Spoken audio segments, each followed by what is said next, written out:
बद्रीनाथ,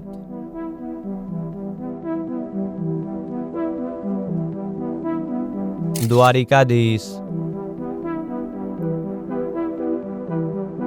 रामेश्वरम और जगन्नाथपुरी। ये सनातन धर्म के 4 धाम हैं, जिनमें से जगन्नाथपुरी सबसे विचित्र और रहस्यमयी धाम है। जगन्नाथपुरी, जिसके बारे में कहा जाता है कि यहाँ भगवान श्री कृष्ण का वास्तविक दिल है, जो आज भी धड़कता है। सनातन धर्म में हर मंदिर की मूर्तियाँ या तो स्टोन की बनी होती है या फिर मेटल की, लेकिन इस मंदिर की बात ही अलग है। यहाँ की मूर्तियाँ लकड़ी की बनी हुई है, लेकिन इसके पीछे भी एक रीजन है, जिसकी चर्चा हम वीडियो में आगे करेंगे। आज की मॉडर्न जनरेशन वेस्टर्न कल्चर को फॉलो करते करते ऐसे मोड़ पर आ चुकी है जहां भगवान के अस्तित्व पर सवाल उठने लगे हैं। लेकिन इस मंदिर के चमत्कार की कहानी को समझा पाना साइंस की बस की बात नहीं है।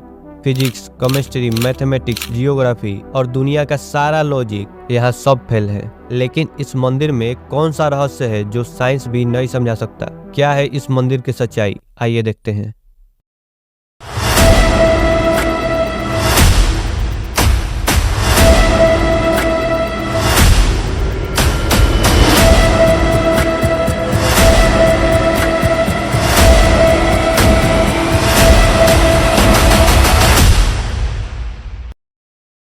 आषाढ़ मास के शुक्ल पक्ष की दूज को रथ यात्रा स्टार्ट होता है। ऐसा माना जाता है कि इस दिन भगवान जगन्नाथ अपनी मौसी के घर जाते हैं। कुछ दिन वहां बिताकर दशमी को भगवान जगन्नाथ वापस आते हैं। इसलिए दूज को भगवान की रथ यात्रा निकलती है, जिसमें रथ को 3 किलोमीटर दूर उनकी मौसी के घर तक लाया जाता है।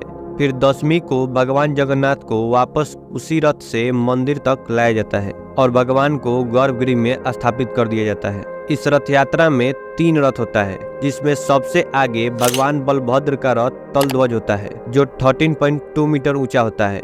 इस रथ में 14 व्हील्स और एक उनानी नाम का ध्वज लगा होता है। फिर आता है जगन्नाथ जी और बलभद्र जी की छोटी बहन देवी सुभद्रा का रथ, जिसका नाम है दर्पदलन। और सबसे लास्ट में होता है भगवान जगन्नाथ का रथ नंदी घोष, जो कि 13.5 मीटर ऊंचा होता है। भगवान जगन्नाथ के रथ में भी त्रिलोक के मणि नाम का एक ध्वज लगा होता है और इस रथ में 16 व्हील्स लगे होते हैं। इससे आपको अंदाजा हो गया होगा कि भगवान का रथ कितना बड़ा होगा। इसलिए 6 महीने पहले से ही रथ को बनाने की तैयारी शुरू हो जाती है। द्वापर युग के अंत में जारा नाम का एक शिकारी जंगल में शिकार कर रहा था। जारा ने हिरण का शिकार करने के लिए तीर चलाई, जो गलती से भगवान श्री कृष्ण को लग गया और भगवान श्री कृष्ण की शरीर की मृत्यु हो गई। फिर पांडवों ने पूरे रीति रिवाज से भगवान के शरीर का अंतिम संस्कार किया। भगवान श्री कृष्ण के शरीर के जलने के बाद वहां एक चमकती हुई मेटल की चीज दिखाई पड़ी, जिसे पांडवों ने एक लकड़ी पर रखकर पानी में बहा दिया। गुप्ता डायनेस्टी में अवंती के राजा इंद्रद्युम्न, जो कि भगवान विष्णु के परम भक्त थे, उन्हें एक दिन सपने में आकर भगवान विष्णु ने कहा कि तुम जाकर नदी में डुबकी लगाओ, वहां तुम्हें एक लकड़ी में मैं मिलूंगा। अगले दिन राजा इंद्रद्युम्न ने पास के नदी में जाकर डुबकी लगाई, जहां उन्हें एक लकड़ी का तना मिला और वो चमकती हुई मेटल की चीज भी मिली।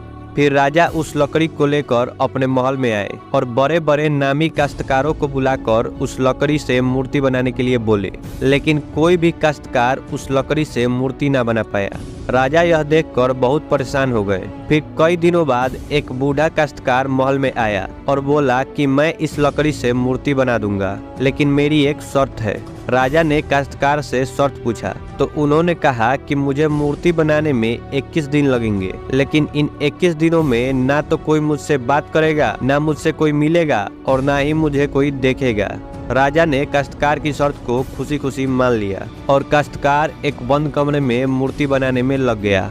हर रोज उस कमरे से ठोक पीट की आवाज आ रही थी, लेकिन 15वें दिन ठोक पीट की आवाजें आना बंद हो गई, जिससे इंद्रद्युम्न की पत्नी महारानी गुंडीचा डर गई। उन्हें लगा कि बूढ़ा काश्तकार की भूख प्यास के कारण बंद कमरे में ही मृत्यु हो गई। महारानी ने राजा से उस कमरे का दरवाजा खुलवाने को बोली। फिर राजा ने महारानी को समझाया कि उन्होंने वचन दिया है कि 21 दिनों से पहले वह दरवाजा नहीं खुलेगा, लेकिन महारानी ने दरवाजा खोलने की जिद पकड़ ली। अंत में राजा को महारानी की बात माननी पड़ी और उन्होंने दरवाजा खुलवाने का आदेश दिया। जब उस कमरे का दरवाजा खोला गया तो वहाँ कोई काश्तकार नहीं था, क्योंकि वह कोई साधारण काश्तकार नहीं बल्कि भगवान विश्वकर्मा थे, जो काश्तकार का रूप लेकर आए थे। और वहाँ भगवान जगन्नाथ, भगवान बलभद्र और देवी सुभद्रा की आदि बनी हुई मूर्ति रखी हुई थी। भगवान जगन्नाथ की मूर्ति में वो चमकदार मेटल भी था, जो कुछ और नहीं भगवान श्री कृष्ण का हृदय है।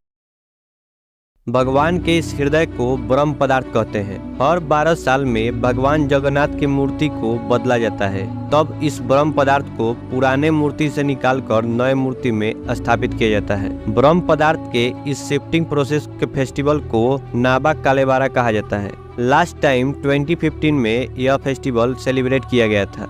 ब्रह्म पदार्थ की शिफ्टिंग प्रोसेस भी इसी की तरफ बहुत इंटरेस्टिंग है। हर 12 साल में एक दिन ऐसा आता है जब किसी को भी मंदिर में जाने की परमिशन नहीं होती। उस दिन पूरी सिटी का बिजली काट दी जाती है। पूरा मंदिर सीआरपीएफ के कंट्रोल में रहती है। मंदिर के मेन पुजारी जी इस ब्रह्म पदार्थ को शिफ्ट करते हैं, लेकिन उनके भी आंखों पर पट्टी बांध दी जाती है और हाथों में ग्लव्स पहना दिया जाता है। फिर घोर अंधकार में भगवान के हृदय को पुराने मूर्ति से निकालकर नई मूर्ति में शिफ्ट किया जाता है। जिन पुजारियों ने इस अद्भुत कार्य को किया है, उनका कहना है कि जब वो ब्रह्म पदार्थ को अपने हाथ में लेते हैं तो ऐसा लगता है कि मानो जिंदा खरगोश पकड़ लिया हो। माना जाता है कि यदि कोई भी इस ब्रह्म पदार्थ को देख लेगा तो उसी समय उसकी मृत्यु हो जाएगी। इसीलिए किसी को भी बिना आंखों पर पट्टी बांधे इस महाकार्य को करने की परमिशन नहीं है।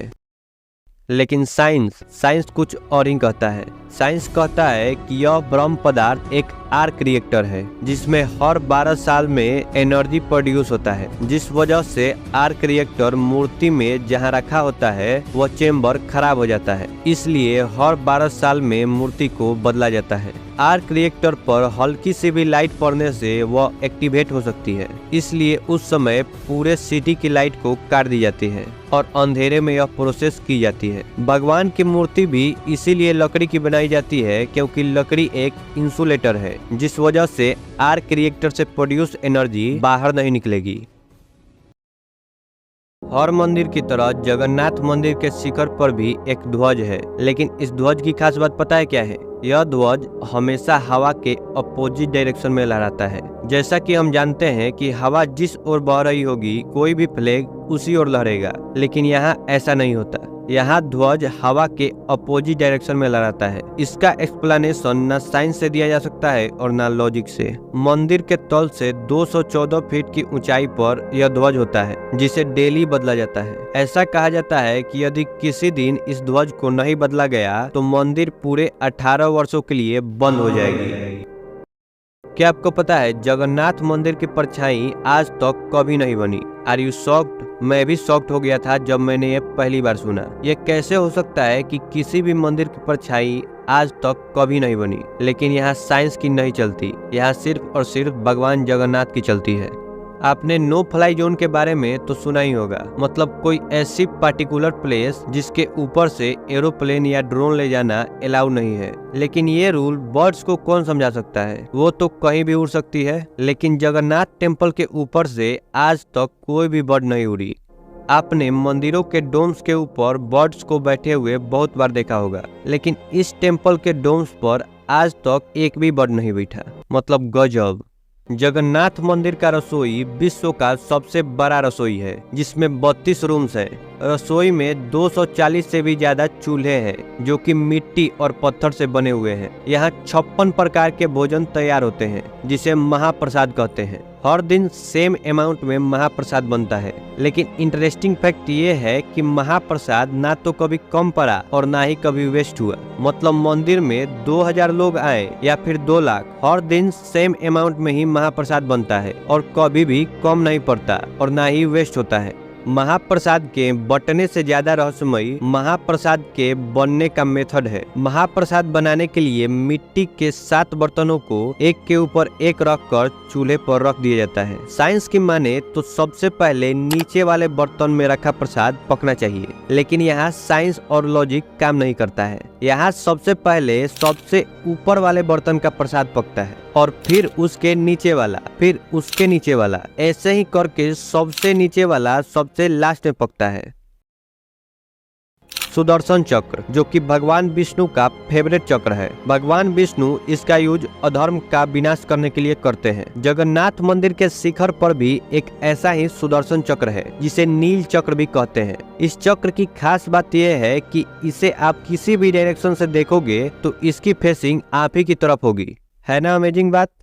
जगन्नाथ मंदिर ओडिशा के पुरी सिटी में है, जो कि समुद्र से बिल्कुल सटा हुआ है। मंदिर के बाहर समुद्र की लहरों की आवाज साफ साफ सुनाई देता है, लेकिन आपको यह जानकर हैरानी होगी कि मंदिर के अंदर आते ही समुद्र की आवाज सुनाई देना बंद हो जाता है। ऐसा क्यों, ये किसी को नहीं पता।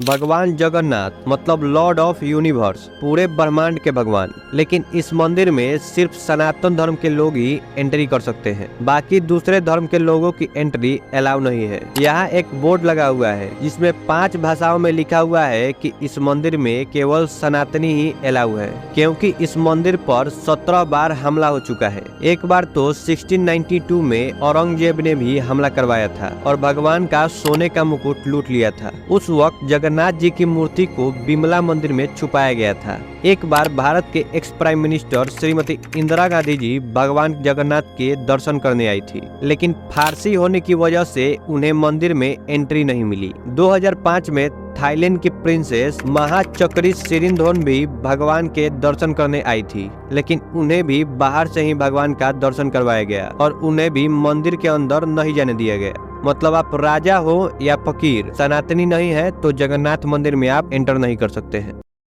आज के बाद कोई भी वेस्टर्न कल्चर से प्रभावित होकर आपसे भगवान के होने ना होने का सबूत मांगे तो आप जगन्नाथ मंदिर के रहस्यों को जरूर बताइएगा। और वीडियो अच्छा लगा हो तो वीडियो को लाइक और चैनल को सब्सक्राइब भी कर दीजिएगा। मिलते हैं अगली वीडियो में। जय भवानी।